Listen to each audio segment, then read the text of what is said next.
अस्य श्री कृष्णगोपालसहस्रनामस्तोत्र महामन्त्रस्य श्रीनारद ऋषिः अनुष्टुप् श्रीगोपालो देवता कामो बीजं मायाशक्तिः चन्द्रः कीलकम् श्रीकृष्णचन्द्रभक्तिफलप्राप्तये श्रीकृष्णगोपालसहस्रनामस्तोत्रजपे विनियोगः प्रकारान्तरम् ॐ ऐं क्लीं बीजं श्रीं ह्रीं शक्तिः श्रीवृन्दावननिवासः कीलकम् श्रीराधाप्रियं परं ब्रह्मेति मन्त्रः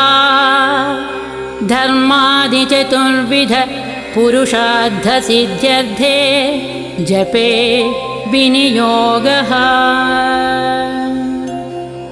ॐ नारद ऋषये नमः श्रीगोपालकृष्ण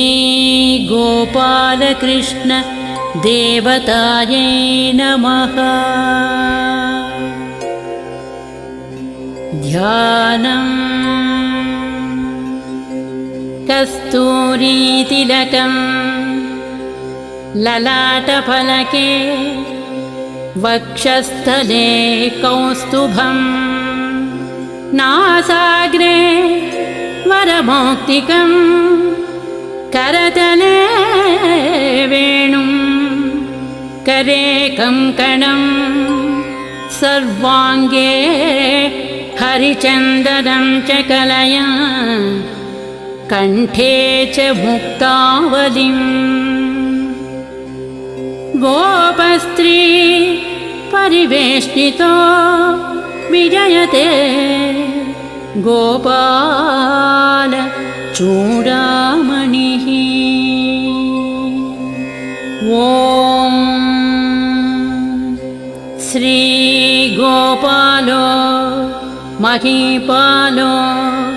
वेदवेदाङ्गपारगः कृष्णः कमलपत्राक्षः पुण्डरीकः सनातनः ॐ श्रीगोपालो महीपालो वेदवेदाङ्गसारगः कृष्णः कमलपत्राक्षः पुण्डरीक सनातनः गोपतिर्भूपतिस्यास्ता प्रहर्ता विश्वतोमुखः आदिकर्ता महाकर्ता महाकालः प्रतापवान् जगज्जीवो जगद्धाता जगद्भर्ता जगद्वसुः मश्चो भीमः कुहू भर्ता हर्ता वाराहमूर्तिमान् नारायणो ऋषिकेशो गोविन्दो गरुडध्वजः गोकुलेशो महाचन्द्रः सर्वरीप्रियकारकः कमलामुखलोलाक्षः पुण्डरीकस्वभावः दुर्वासाः कपिलो भौमसिन्धुस्सागरसङ्गमः गोविन्दो गोपतिर्गोत्रः कालिन्दी प्रेमपूरकः गोपस्वामी गोकुलेन्द्रः गोवर्धनवरप्रदः नन्दादिगोकुलत्राता दाता दारिद्र्यभञ्जनः सर्वमङ्गलदाता च सर्वकामवरप्रदः आदिकर्ता महीभर्ता सर्वसागरसिन्धुजः गजगामी गजोद्धारी कामी कामकलानिधिः कलङ्करहितश्चन्द्रो बिम्बास्यो बिम्बसत्तमः मालाकारकृपाकारः कोकिलस्वरभूषणः रामो नीलाम्बरो देवो हली द्विवदमर्दनः सहस्राक्षपुरीभेत्ता महामारी विनाशनः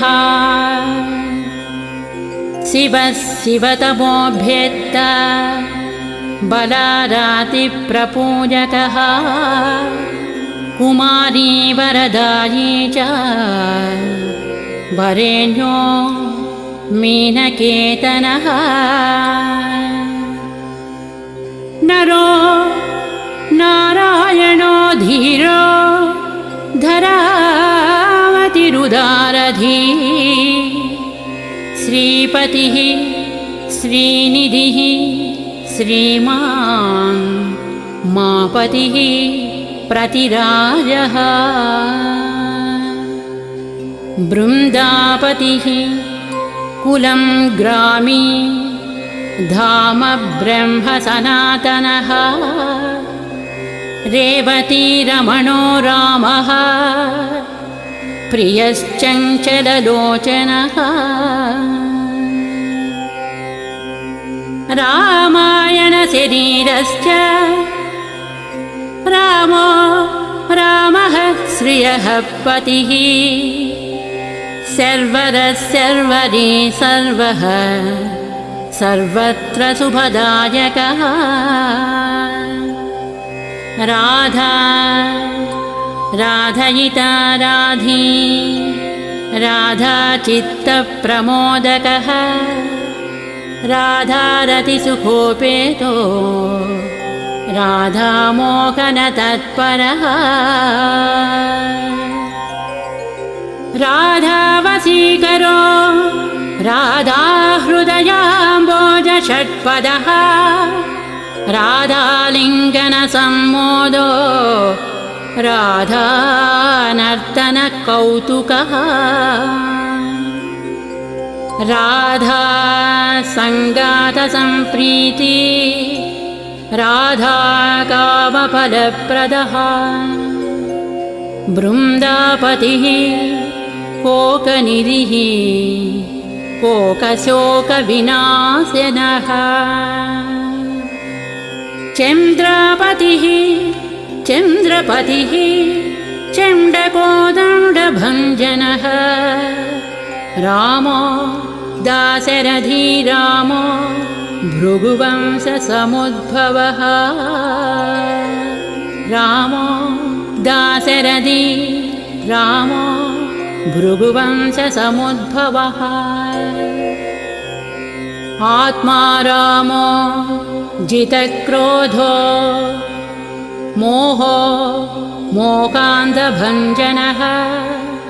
वृषभानुभवो भावी काश्यपिः करुणानिधिः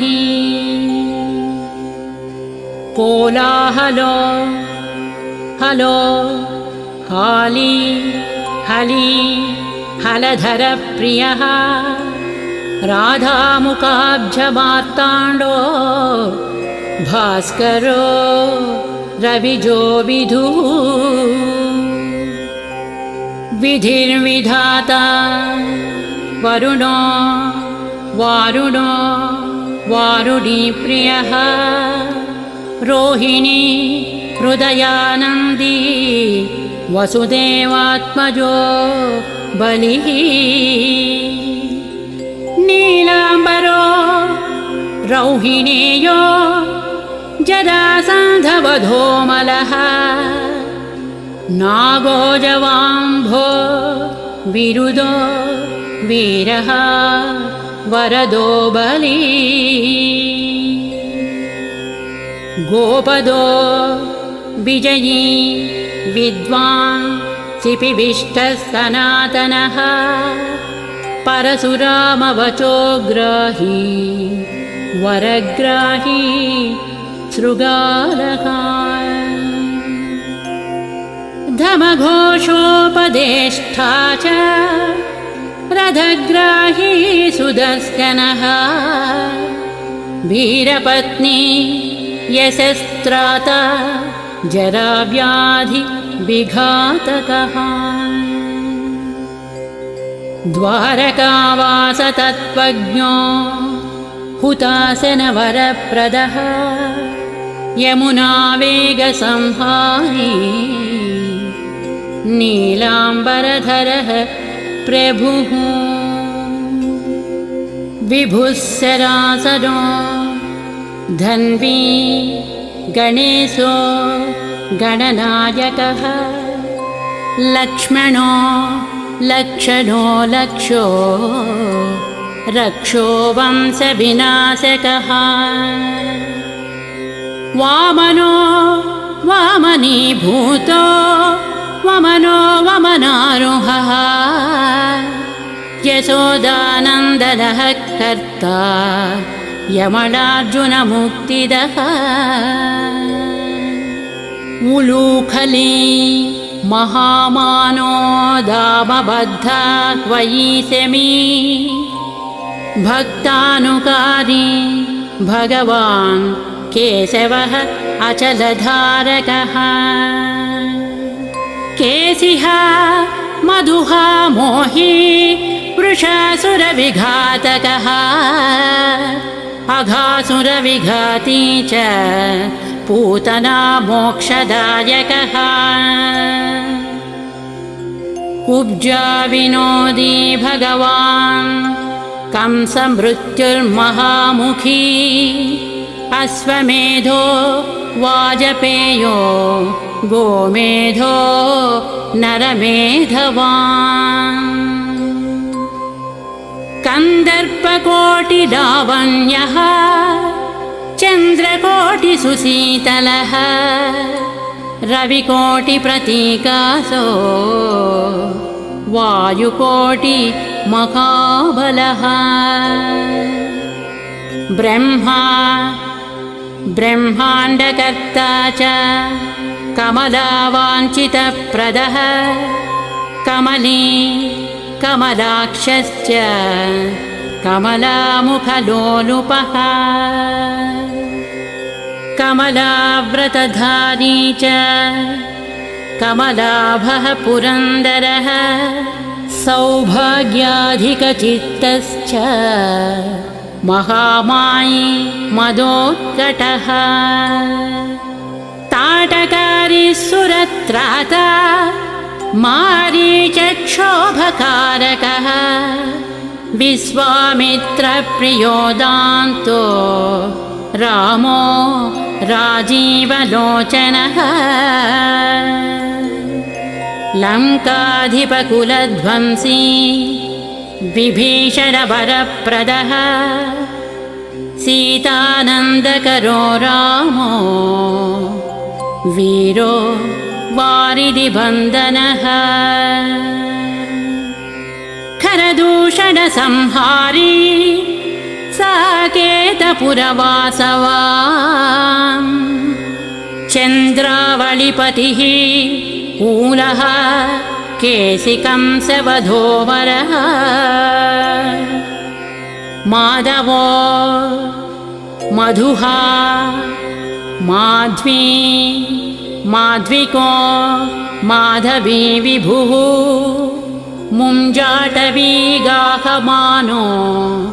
धेनुकारिर्दशात्मजः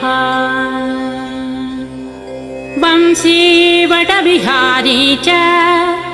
गोवर्धनवनाश्रयः तथा तालवनोद्देशी भाण्डीरवनशङ्करः तृणावर्तकृपाकारी वृषभानुसुतापतिः राधाप्राणसमो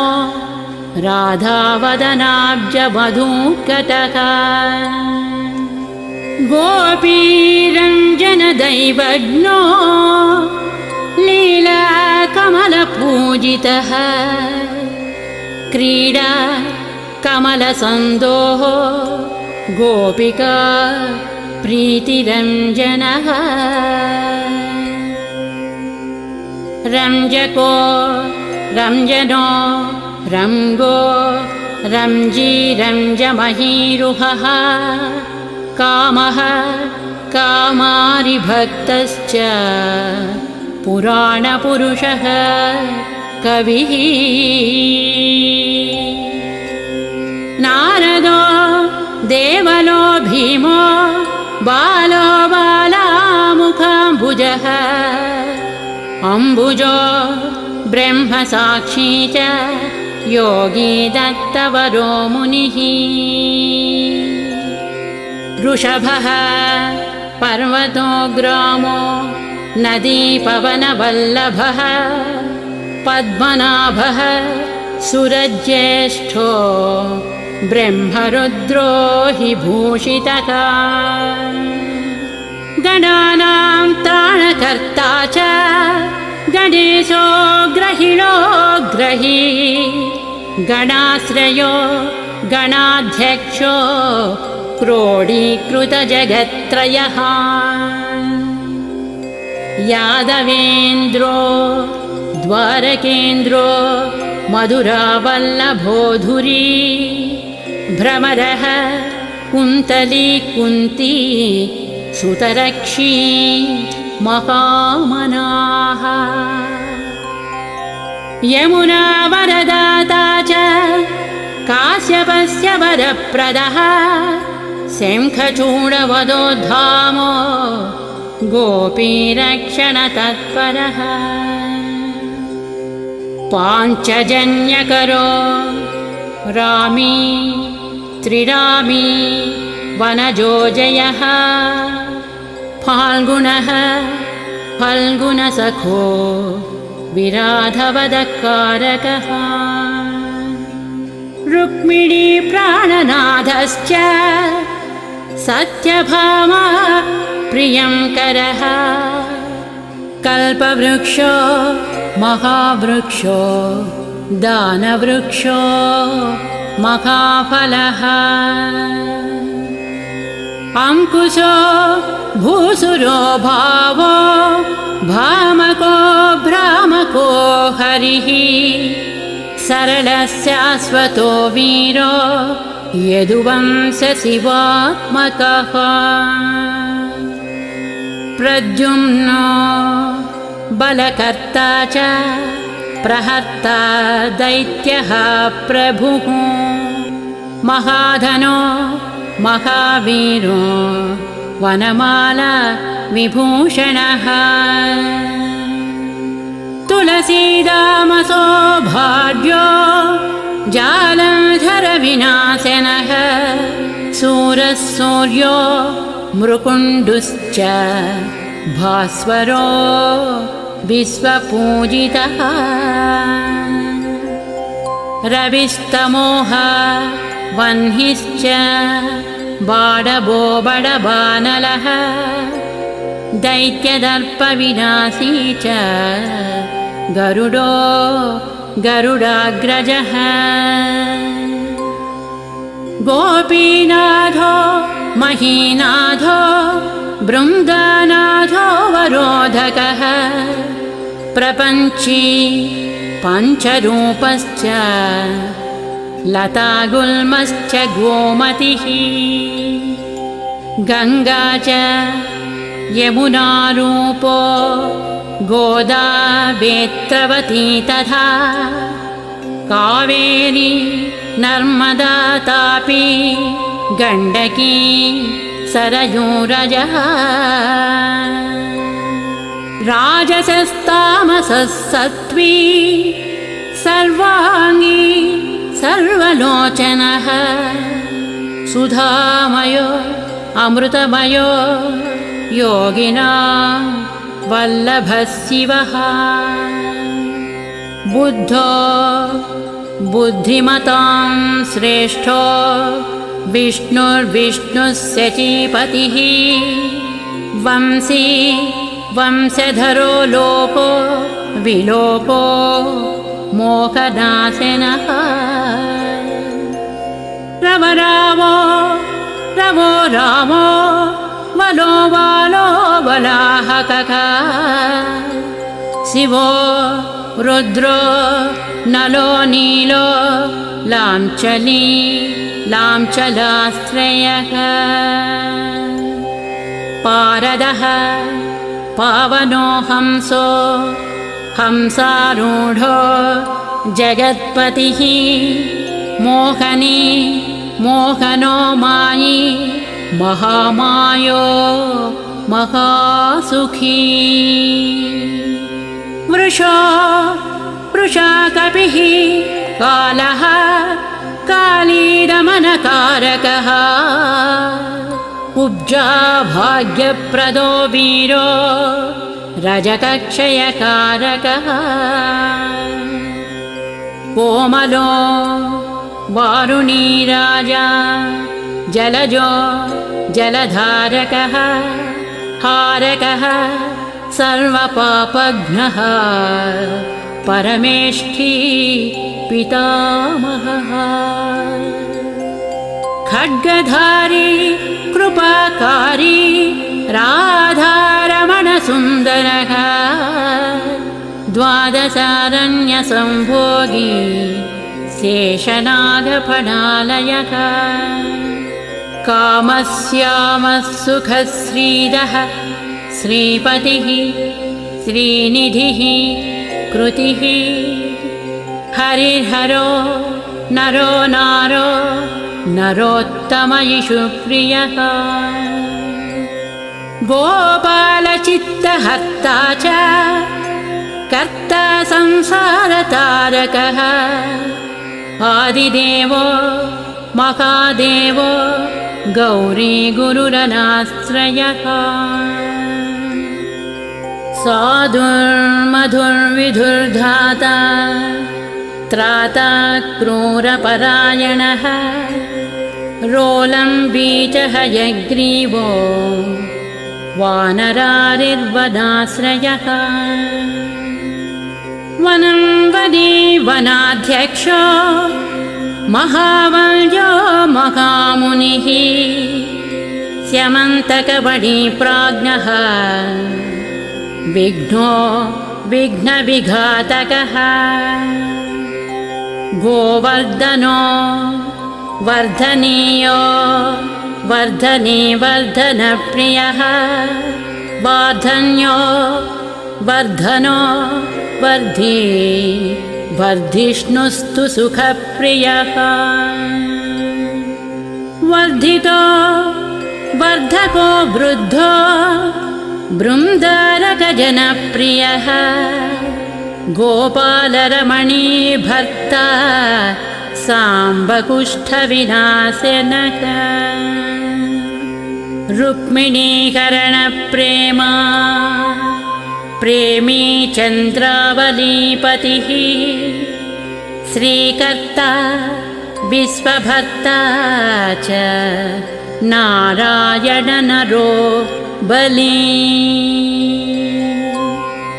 गणो गणपतिश्चैव दत्तात्रेयो महामुनिः व्यासो नारायणो दिव्यो भव्यो भावुकधारकः स्वश्रेयसं शिवं भद्रं भावुकं भवुकं शुभं शुभात्मकः शुभस्यास्ता प्रशस्तो मेघनादः ब्रह्मण्यदेवो दीनानाम् उद्धारकरणक्षमः कृष्णः कृष्णः कृष्णः कमलपत्राक्षः कृष्णः कमललोचनः कृष्णः कमलपत्राक्षः कृष्णः कमललोचनः कृष्णः कामी सदा कृष्णः समस्तप्रियकारकः नन्दो नन्दी महानन्दी मादी मादनकः किली मीली हिली गिली गोली गोलो गोलालयो गुली गुग्गुली मारकी शाखी वटः पिप्पलकः कृती म्लेच्छः कालहर्ता च यशोदा यशयेव च अच्युतः केशवो विष्णुः हरिः सत्यो जनार्दनः हंसो नारायणो नीलो लीनो भक्तिपरायणः जानकीवल्लभो रामो विरामो विषनाशनः सिंहभानुर्महाभानुः वीरभानुर्महोदधिः समुद्रोऽब्धिरकूपारः पारावारस्तरित्पतिः गोकुलानन्दकारी च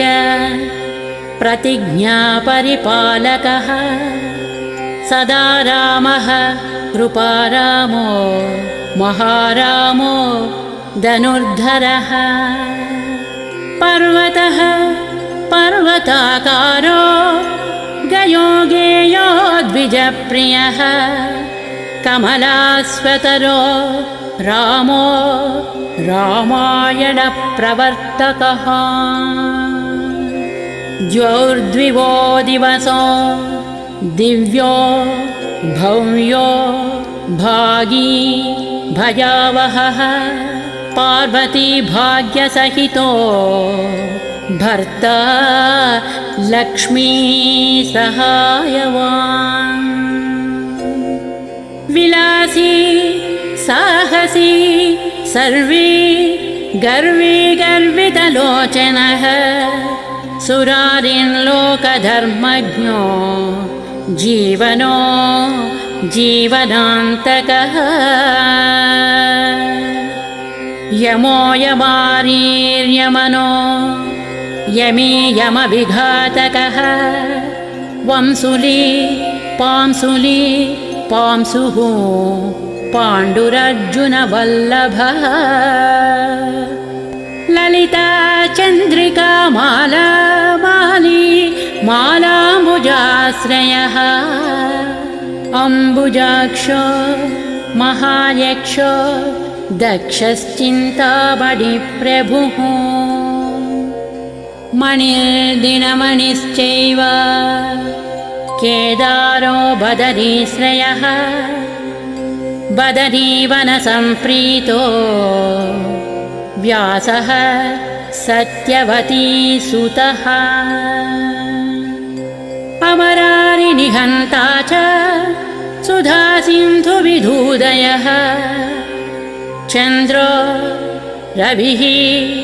शिवः शूली चक्री चैव गदाधरः श्रीकर्ता श्रीपतिः श्रीधः श्रीदेवो देवकीसुतः श्रीपतिः पुण्डरीकाक्षः पद्मनाभो जगत्पतिः।